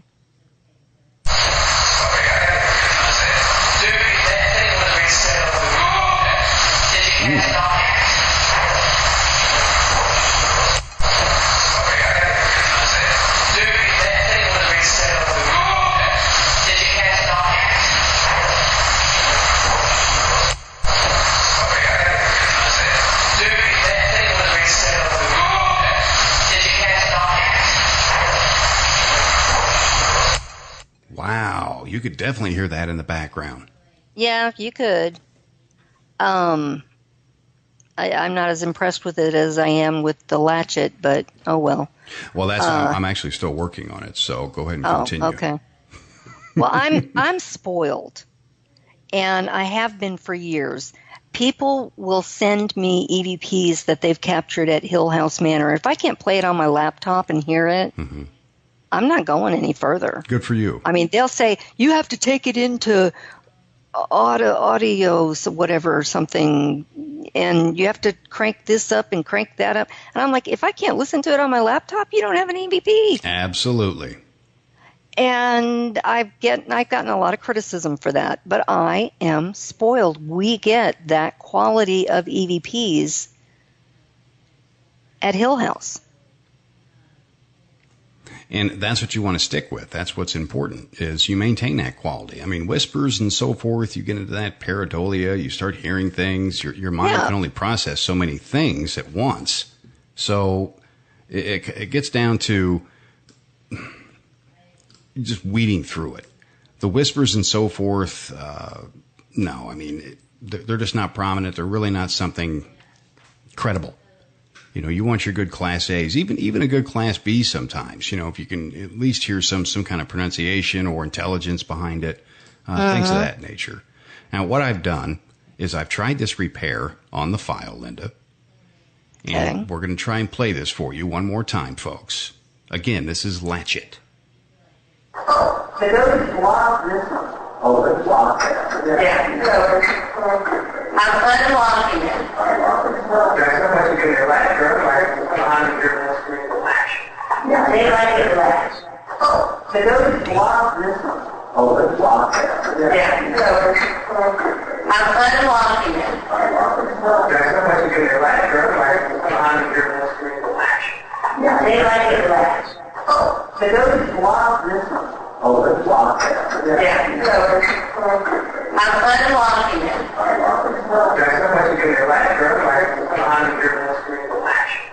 They like it latch. Wow. That is intelligent if I've ever heard it before. Because, I mean, it's like, you know, the banter back and forth about locking it. And it's like the spirit just says, look, latch it. Yeah, just go ahead and latch it now because I'm going to do it. Wow. That was really cool. What'd you guys think in chat? Could you hear the latch it at the end, or did you hear something else? You know, let us know. I mean, this is just a scratch of the activity I'm sure you get in there. Has anybody ever captured any kind of photographic evidence in there at all, Linda? Oh, yes. Lots. If you go to the website, you know, you can see some of the photographic evidence. We have a little girl, we have a cat, we have what some people think is a woman and some people think is a little boy. You know, it's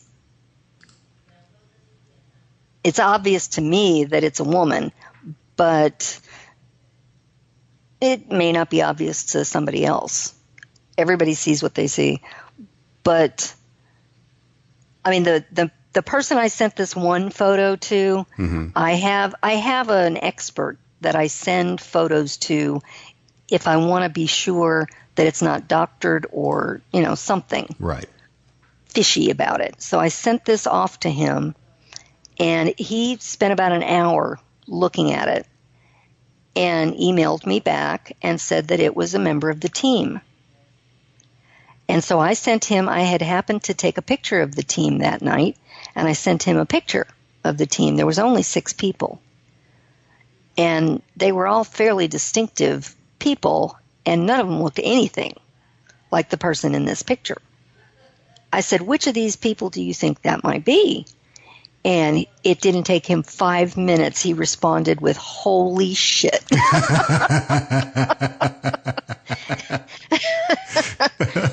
So, I mean, he thought it was a person. Wow. If we're going to touch more on that when we come back, yeah, keep that in your minds, folks. Keep that in your minds. Yeah, sleep tight tonight. And more with Linda Hill when we come back. Haunted Voices Radio. Stay tuned.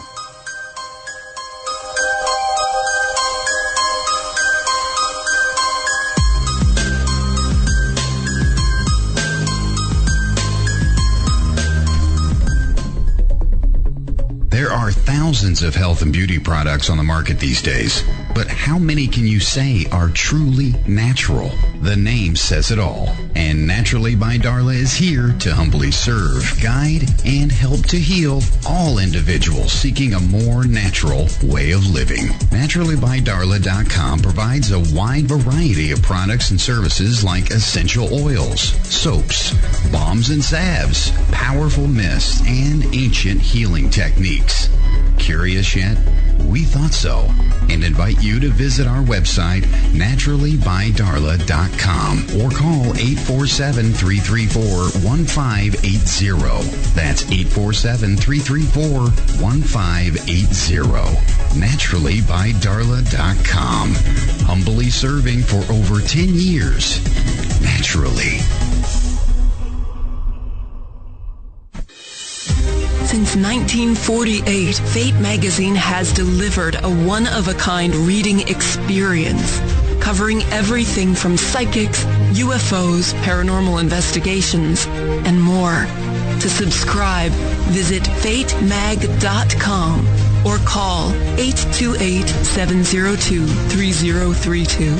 That's 828-702-3032. Subscribe and find your true reports of the strange and unknown at fatemag.com.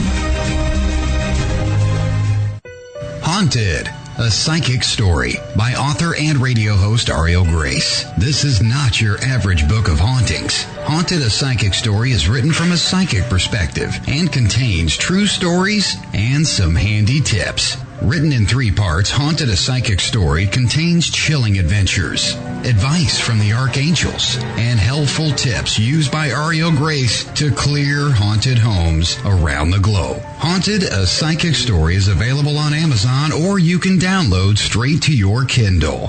Haunted a Psychic Story by Ariel Grace. Get your copy today.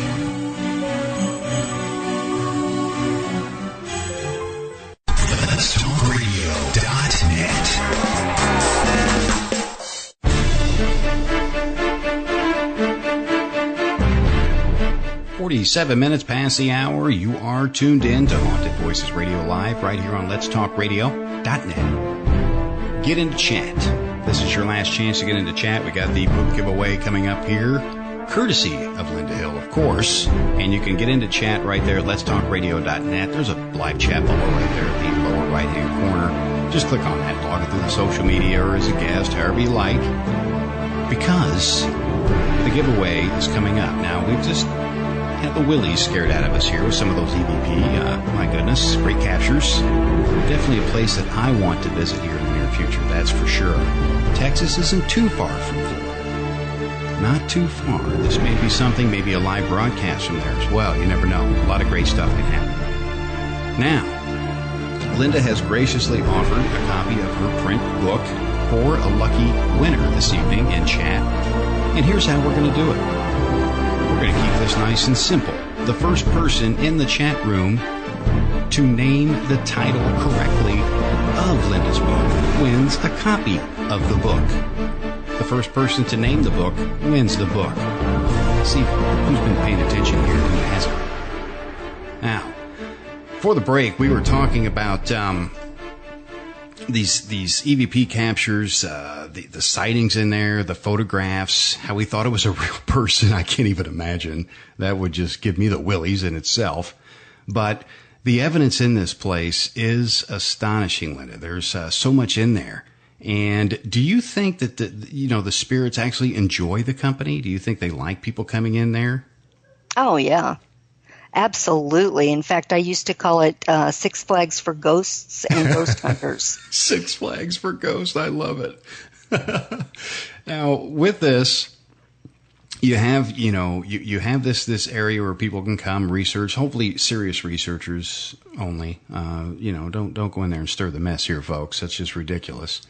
But we do have just a few minutes left in the show. I mean, time has just flown by, so we're definitely going to have you back again. We were talking on the break, getting a 2-hour special together. I can only imagine what you and I can discuss and what you've seen, the stories, all of that. But I want to give you a few minutes here to promote yourself. Website, books, anything you like, go ahead and put it out there. The mic's yours. Well, thank you. First off, Hill House Manor has a website. It was hacked a couple of years ago, and I'm still rebuilding, but I have quite a few pictures. I think there are some EVPs. It's hillhousemanor.com. Manor is spelled MANOR. So hillhousemanor.com for anything to do with the haunted house. My books you'll find on lindaanthonyhill.com. I know I've been introduced as Linda Hill, and that is who I am, but my books are all Linda Anthony Hill. What else do I have? Twitter, I'm Linda Anthony Hill. Facebook, I'm Linda Anthony Hill. I think I'm somebody different on Instagram, like LAH Vista. And I'm on Steemit. If you've never heard of Steemit, go Google Steemit. This is a platform that pays you to post and to like other people's posts. It pays you in crypto coin, and it's a crypto coin called Steem, STEEM. But it's crazy at first. It's like taking a trip back about 10 years on the internet. It's like a blog, but there's a pretty good paranormal group on Steemit, and it operates in conjunction with something called Discord, which is a chat thing, like a chat room, only a lot of them, and gamers use it. I see Brenda won both. She did. She got both. She beat Wendy. We almost had a tie, Linda. Oh, wow. It's late. Well, I think you can get to The Anchor is the Key from www.theanchoristhekey.com, too. I have a lot of websites that most of them point to the same place. My children's books, you can find those on my website, my Linda Anthony Hill website. My children's books, one of them is Brandon's Ghosts, and it is the first in a series of chapter books, which means it's for 8 to 10, 12-year-olds, which is an age group that doesn't get a lot targeted to them. That's about my reading level. The Magic Treehouse is targeted at that level. Anyway, it's about a little boy who's afraid of ghosts, and he ends up not being so afraid of ghosts, and he ends up forming a team eventually, and it's a whole series. But only the first one is published at this point. The second book is with an illustrationist right now, and we should have that published in the next 3 or 4 months, I would think. What a great thing to do for children. That is amazing. Thank you for that. You don't hear too many people doing that. It's preparing them. Yes. Well, it happened because my grandson was afraid of ghosts. He was, and he knew that Gigi, I'm Gigi, not Grandma, Gigi had a haunted house. Gigi and Papa had a haunted house. And that scared him. And I said, well, I can't have my grandson scared of that. Right. So I wrote this book.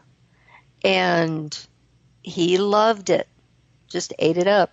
And it made him feel better about the whole idea of ghosts and hauntings. It encourages children to look at things critically, to ask, what could it be other than a ghost? Is it possible that it's something that can be explained? What an amazing thing to do for a child. Great But job. in the end, there is a ghost. Yeah, but he's at peace with it. He's not frightened anymore. That's amazing. That's great that you did that. That's fantastic. And Linda, I can't thank you enough for coming on here tonight. We're definitely going to have you back here. You and I, we've got to coordinate some kind of special here because you have got a lot of cool things going on there. And I tell you what, the next time I'm in the area, I am going to look you up. It's not that far. Not that far at all. Good stuff. Thank you so much for coming on here. And, of course, you just made the audience smile from ear to ear as well. You're a great person. Thank you for everything. I enjoyed being here. All right. You have a fantastic week. Too. And there she was, folks. Linda Anthony Hill.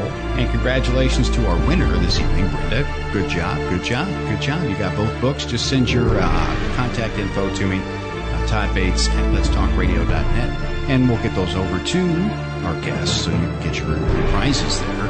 And I want to let everybody know, tomorrow night, live, 8 Eastern, 7 Central, you have got Paranormal Experience with host Kat Hobson. And it doesn't stop there. Friday night, you have got Ghost Talk with 187 PI, followed by Fate Radio, 9 Eastern, 8 Central, and you've got a Gang of Girls Radio on Sunday nights, 8 Eastern, 7 Central. Don't forget Surviving Evidence at 8 Eastern, Monday nights. Plus, you've got John Tobin with Keeping the Spirits Alive at 8 Eastern, right here before Haunted Voices Radio. You guys have been a phenomenal audience. Thank you for taking time out of your busy schedules to listen to tonight's live broadcast.